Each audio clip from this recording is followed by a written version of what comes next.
Here we are, the Lott Baseball Complex on the Troy University campus, right next to Riddle Pace Field, part of the big complex. In the locker room, I'm Barry McKnight with Troy head baseball coach Skylar Meade, and if you maybe listen really closely, you might hear a pneumatic drill in the background, signs of activity. It's an exciting time, Coach. It really is. I think I was a nightmare to deal with in the month of December because I just wanted it to get to January. Get me to January 11th when we start up practice, and we're inching ever closer to that. Well, let's talk first of all about the thing that everybody sees. If you're coming onto campus at all, people mention it during football season. They mention it anytime they come on campus for anything. Riddle Pace Field's taking shape. Everybody's looking and trying to gauge readiness and actually trying to gauge what the final look is going to end up being. Give us an update. Well, the final look's going to be one of the finest facilities in the country. As you mentioned, anyone that comes into Troy, it's what you see. It's the first thing when you're coming off Wallace that you see. Right beyond the large wall is just what the outlook of this stadium is. And it's funny, we just left Nashville from our coaches convention, 8,500 coaches in the country, and I kid you not, we couldn't walk 10 feet without someone asking about our stadium. People are aware of it. People are excited outside of even Troy. What is this thing going to look like? And we're just very fortunate that this idea has really come to fruition, and we're getting very close to having it completed. The 2023 roster has been set. There's some differences in there. There's lots of new faces, lots of promising faces. First of all, how important was the draw of the facility in recruiting, in roster, in talent acquisition? Well, it's massive, and it's only going to gain steam. Having been a part of as a player, a stadium being built and what it did to recruiting as it kind of got into place. It was kind of wild to see the level of recruit that you were able to obtain as you did that. We are already seeing that come to life.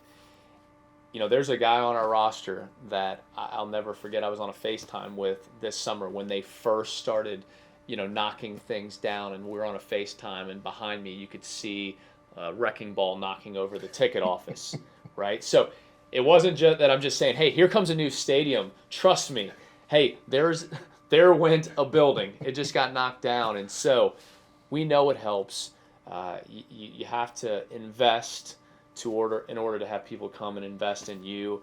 And so I just feel very fortunate that we have this thing in place for us and for Troy baseball. Your first year in 2022, for a lot of the fans, for myself included, it exceeded expectations in year one. What was important in the offseason in order to take another step, and how well did this roster do in moving forwards towards those new expectations? Well, I don't say this just to toot our entire staff's horn, but I mean we got after it. And, we recruited a lot of players, as you stated, and I'm sure we'll ask later. There's a lot of new faces that are going to be out there for fans to see.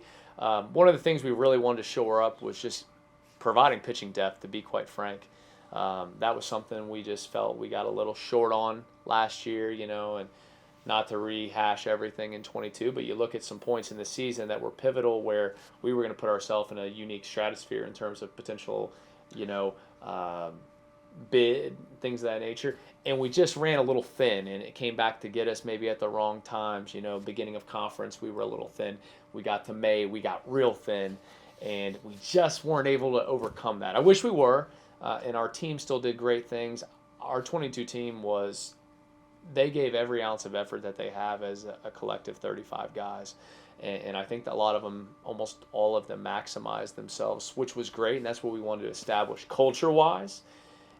But at the same time, our goals are way higher than what we got to in year one, and we will get there very soon. Well, let's start about pitching. The known commodities, the pillars upon which this year's staff were built that return, and some new faces. Let's go over a couple of the high points, or a couple of the important points, I should say.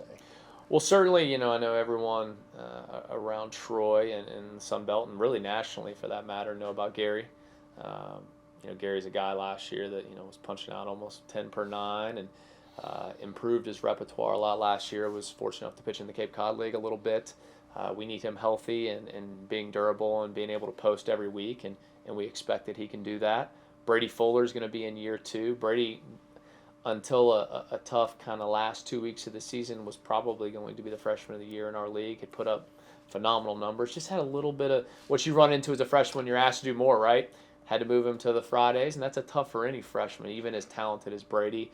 But Brady had a tremendous fall. We were very careful with him, but the fastball was up to 96 plus. The repertoire's good. There's a new pitch in there. He's been, tremendous. Grayson Stewart's taken his game to another level. Led us in appearances as a freshman last year. Keaton Fuller has taken his game and transformed his body.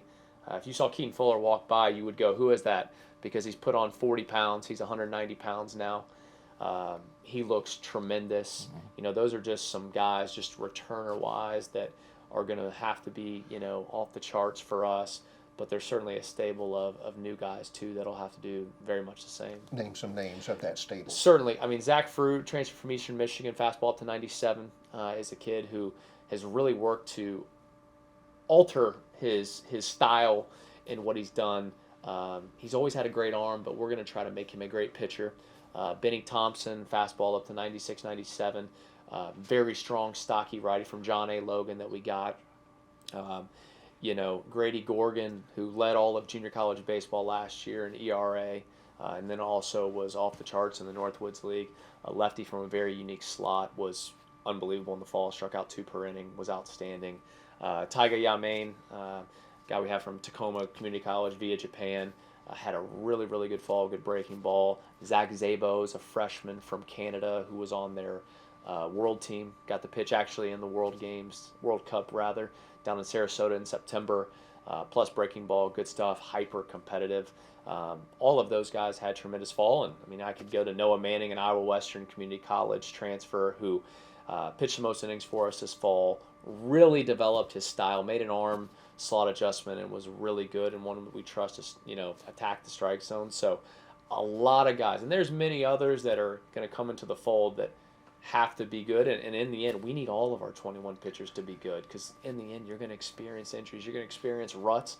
We need everybody to be on top of their game come February. As a bridge between talking about the pitching staff and the position players, I know last year having 2 experienced guys that you can put behind the plate, Clay Stearns and Caleb Bardolero, really helped augment that pitching staff and those numbers. They're back, and they are 2 guys that you're going to, I guess, mix and match it a little bit. How are they both going to be utilized, and name some other names that are going to be counted upon in the position players? Well, Clay and Bart are very unique. First and foremost, we actually named them captains in December. We had a little ceremony, and I've actually never been a fan of captains, and but yet these guys just earned the respect of their teammates. We had done a vote about leadership and who exudes that, and those guys just they earned that right. And so, fortunately, when you have guys that exude captain or leadership qualities when they are catchers, that's tremendous for what that does for a team. So those guys are going to be the linchpin behind the plate. Certainly Bardolero can play any position in the field, and we'll get to vary him around. What'll be nice, regardless of what the breakdown of is, how many games this, we're not going to have to ask Stearns. Last year via injury, Stearns had to really kind of get beat down when Bart couldn't catch with that thumb injury. And so I think it hurt him a little bit offensively, just a little fatigue. So now we're going to be able to keep them fresh in their own right. So those guys are tremendous. Donnie Wibbs is back at second base. Donnie's continued to get bigger, better, stronger. We think he can have another outstanding year out there. We need Will Sullivan to be an impact guy for us. I know people know him here for his prodigious power. Everybody remembers Game 2 home run against Lafayette on the walk-off. Great call, by the way. I love to watch that on YouTube often in the mornings. Thank you. It always gets me going. Kyle Mock, who once thrust into the lineup about Game 15. I don't know who held him out the first couple. I don't know who made that decision. Was tremendous and was one of our leading hitters. Those guys are all going to be so important. And as returners, they can provide a bit of knowledge to the younger guys, to the new guys, about what this league's like, what it's like in our culture that we've created here in our year and a half, and what the expectations are. What are the flashpoints in that lineup? I know shortstop, center field, some places you're going to have to throw some guys in there. Absolutely, yeah. Now Jesse Hall is a coach, so we can't throw him out there at shortstop. I think he was one of the 2 best shortstops in this league last year. was just tremendous in terms of a leader and what he did. Thankfully, he's now coaching with us. But, Trey Cobb, transfer from Hartford up there in the Northeast, was an all-conference player. He also played in the Cape Cod League, had a tremendous fall. I think he's a very dynamic player. He plays an exciting brand of baseball. People talk about his arm.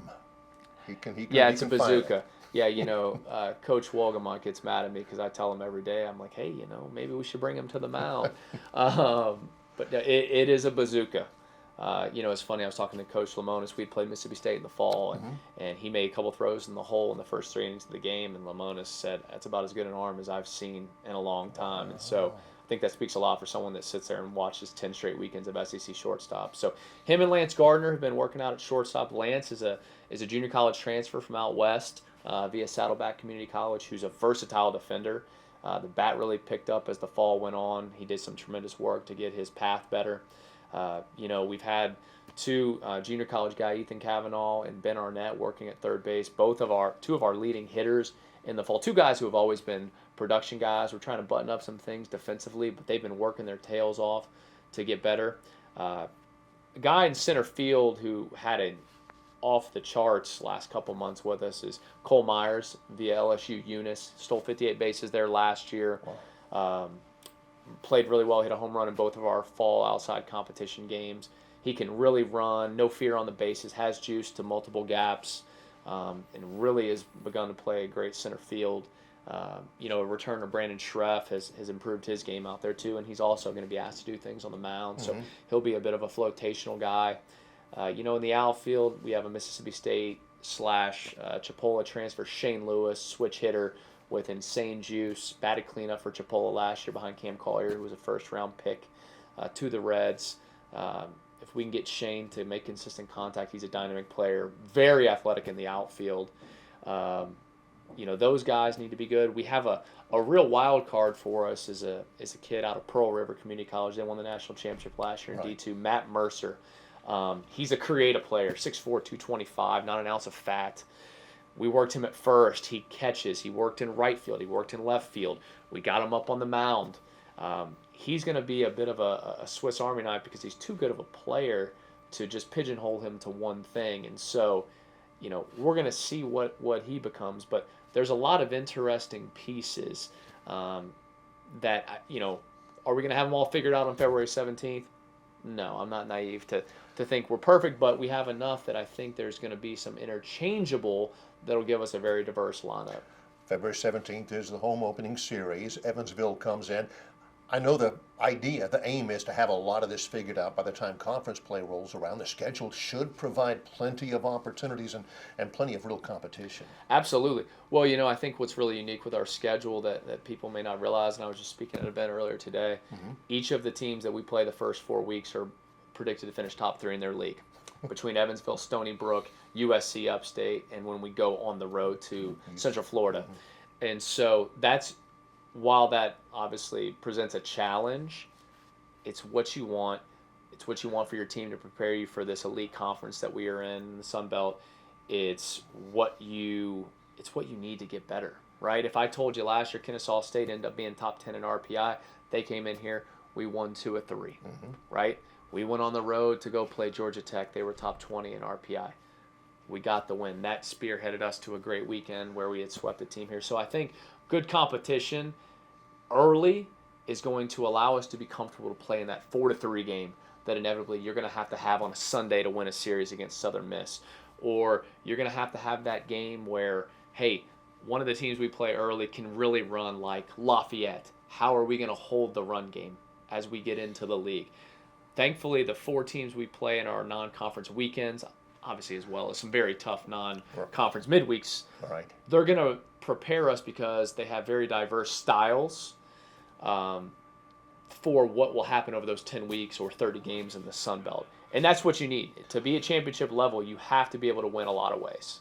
Final question, and it's something that you brought up in terms of culture. Culture is difficult to define, but you know it when you see it in your eyes. Try to define culture as you see it as it relates to this program. Well, our culture here, and we're going to talk about this in our team meeting, our culture first and foremost is predicated on relationships and just being real with people. We don't sugarcoat things in our program. We are honest with people, but we're also not afraid to be different. Our culture is different. Troy has to be different to reach and to ascertain the heights that we want to go to. We can't do things in a normal manner.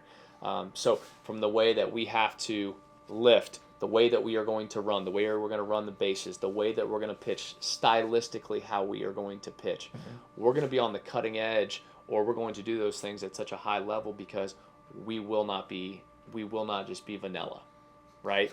There's nothing worse than being vanilla in terms of when you talk about what you're creating from a culture perspective. So we know that we have the bodies and the internal leadership within our team to do that, not just with Clay and Bart, who I mentioned from a captain's perspective, but a lot of older guys, a lot of new guys who bring different things, different perspectives, different experiences to the table that will allow us to be a connected team, because that's what you have to have. Culture is about being connected, right? It's about being in a game, being down 5-4, you're down to your last strike, and you believe and you know that you're going to get a hit, an HBP, a double down the line, and you're going to score and you're going to get to celebrate, right? That's what our culture is about. So many different facets of what you're talking about is awfully exciting to the fans, to the broadcasters. It all begins February 17th at home with a homestand against Evansville. Tickets available at troytrojans.com/tickets. Head coach Skylar Meade cannot wait. Thank you. Looking forward to it as well. Here from the Troy Baseball Complex, I'm Barry McKnight.